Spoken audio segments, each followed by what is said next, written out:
जय माँ काली।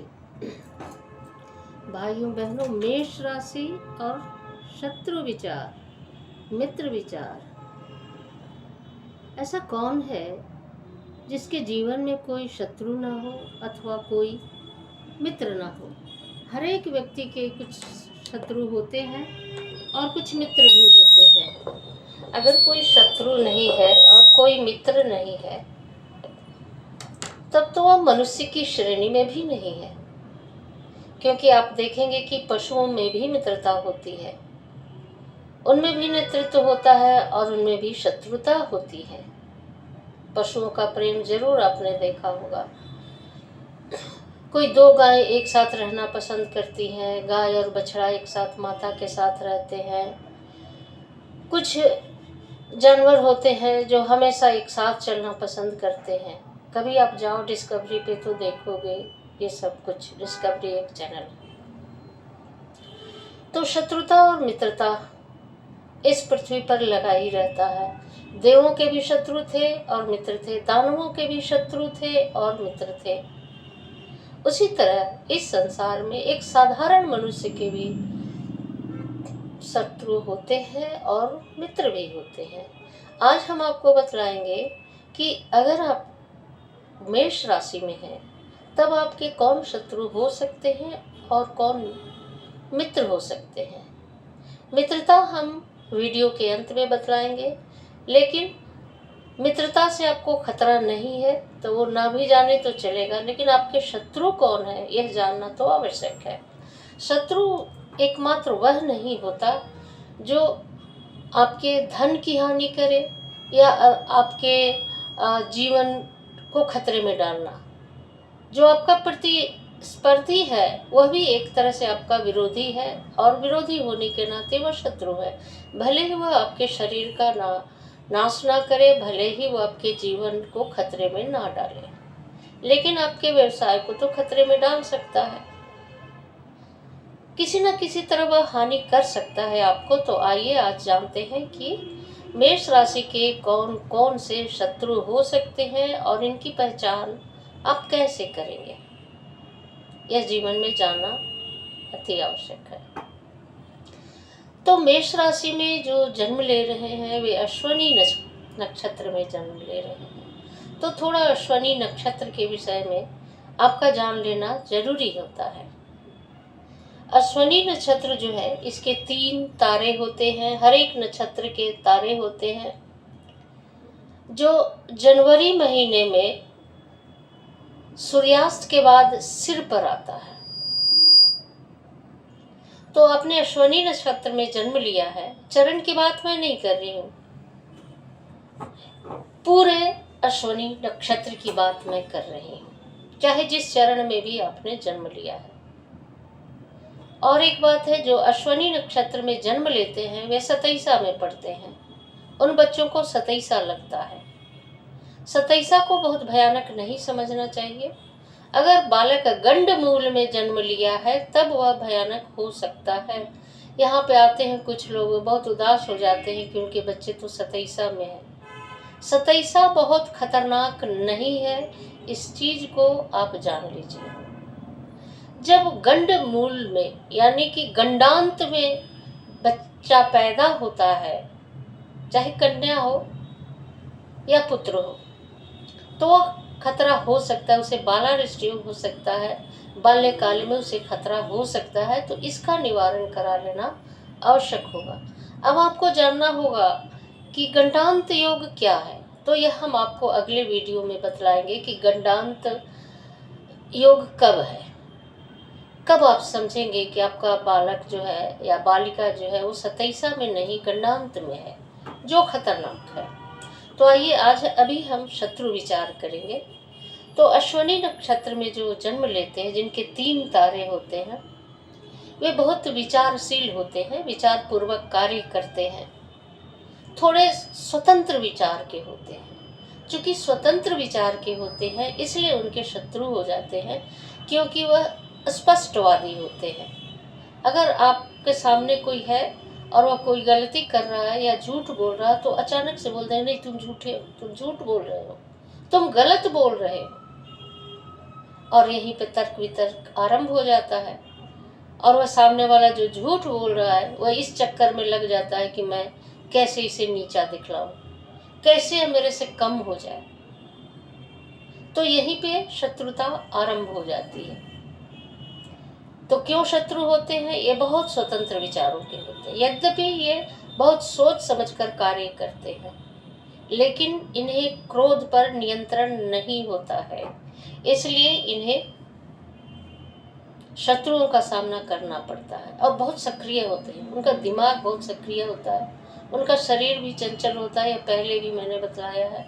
और अपने इस कारण बहुत परिश्रम करते हैं, शीघ्र थकते नहीं हैं, और अपने इस परिश्रम के कारण वे तेजी से आगे बढ़ जाते हैं, अच्छी तरक्की कर लेते हैं।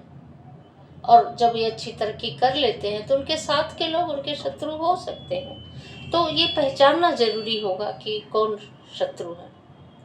तो बिना भूमिका किए मैं आपको बतलाऊंगी कि शत्रु की पहचान आप कैसे करेंगे। लेकिन एक बात जान लेना जरूरी है कि वृष राशि वालों की तरह मेष राशि वाले भी गंभीर सोच के होते हैं, और ये अच्छे लेखक हो सकते हैं। संवेदनशील और सुकुमार कवि भले ना हो, एक अच्छे प्रखर लेखक हो सकते हैं। छायावादी लेखनी इनकी विशेषता होती है। तो लेकिन यहाँ मेरा मेन मुद्दा जो है वह शत्रु है। तो आइए जानते हैं कि कैसे जानेंगे कि आपके कौन से शत्रु हैं। ये देख ले, अगर ये मेष लग्न की कुंडली है और मेष राशि भी है, हम बताएंगे कि अगर लग्न दूसरा हो और राशि मेष हो तब आप कैसे पहचान करेंगे। अभी हम आपको बतलाते हैं। यहाँ पे एक अंक है, यानी कि और चंद्रमा यहाँ बैठा है, तो आप मेष राशि के हैं और आपका जन्म अश्विनी नक्षत्र में हुआ है। तो यहाँ ये होता है शत्रु भाव, ये छठा भाव। यहाँ पे 6 अंक है, यानी कि कन्या राशि है, तो यहाँ पे कोई भी अंक हो सकता है। अगर आप वृष लग्न के होंगे तो यहाँ दूसरा अंक हो जाएगा। यहाँ से काउंट करेंगे 1 2 3 4 5 6। तो जहाँ 6 आएगा, छठा घर आएगा, छठा भाव आएगा, वह आपके शत्रु का घर होगा। तो यहाँ देख लीजिए, मान लीजिए कि आप मेष लग्न और मेष राशि के हैं, तो ये छठा भाव आता है कन्या राशि। अब जो कन्या राशि है, तो अगर यह राशि, कन्या राशि का कौन है स्वामी? बुध। कन्या राशि के स्वामी बुध होते हैं, ये आप जानते हैं। अगर नहीं जानते तो जान लीजिए कि कन्या राशि के स्वामी बुध होते हैं, यानी कि मर्क्यूरी होते हैं। तो यह यहाँ के छठा भाव है और यहाँ पे इसके स्वामी बुध है। और इसके स्वामी अगर आपके अष्टम भाव में बैठ जाए तो जो कन्या राशि के होंगे वह आपके लिए शुभ नहीं होंगे, ये आपके शत्रु हो सकते हैं। और अगर यही राशि जहां कहीं भी मीन राशि पड़ रहा है, यानी कि मीन आपका पड़ेगा ये 12वें भाव में, अगर यहाँ बैठ जाए तब भी कन्या राशि वाले आपके शत्रु हो सकते हैं। और अगर 12वें भाव के स्वामी आपके छठे भाव में बैठ जाएं, 12वां भाव कोई भी हो सकता है। मेष लग्न में 12वां भाव मीन राशि होता है, इसके स्वामी होते हैं बृहस्पति। लेकिन अगर आप वृष लग्न के होंगे तो ये मेष लग्न, यहाँ 12वां भाव में मेष हो जाएगा। अगर आप मिथुन लग्न के होंगे तो ये वृष हो जाएगा। तो जो 12वें भाव के स्वामी हैं वे अगर छठे भाव में और 8वें भाव में बैठ जाएं तो इनसे आपको बहुत सतर्क रहने की आवश्यकता है। ये आपके जान के भी दुश्मन हो सकते हैं। इन्हें अपना कोई भी प्लानिंग ना बताएं, अपने आने जाने की सूचना न दें। अगर कोई नया कार्य कर रहे हैं तो भी इसकी जानकारी आप इन्हें ना दें। और यही अगर छठे भाव के स्वामी दसम भाव में बैठ जाए तब यह आपके कार्य क्षेत्र में विरोधी होंगे। बहुत से लोग आते हैं जो बैंक में हैं या कहीं भी बिहार सरकार में या किसी भी गवर्नमेंट जॉब कर रहे हैं, और वो आकर कहते हैं कि उन्हीं का कॉलेज या कोई वहीं का फ्रेंड जो साथ में काम करता है, चाहे वह किसी भी पोस्ट पर हो, वही उनकी कंप्लेंट कर दी, वही शिकायत कर दिया, वही उसके पीछे लग गया और उसे हानि कर बैठा। वो सस्पेंड हो गए अथवा किसी और जांच में पड़ गए। तो जब ऐसी स्थिति आए तब समझिए कि आपको अपने आसपास जो जॉब करने वाले मित्र हैं उनसे थोड़े सावधान रहने की आवश्यकता होगी। अगर यहाँ पे छठे भाव में कोई भी राशि हो और कोई भी अंक हो, अगर उसके साथ राहु बैठ गए हैं, तब आपको उस राशि वालों के साथ पार्टनरशिप में कोई कार्य नहीं करनी चाहिए।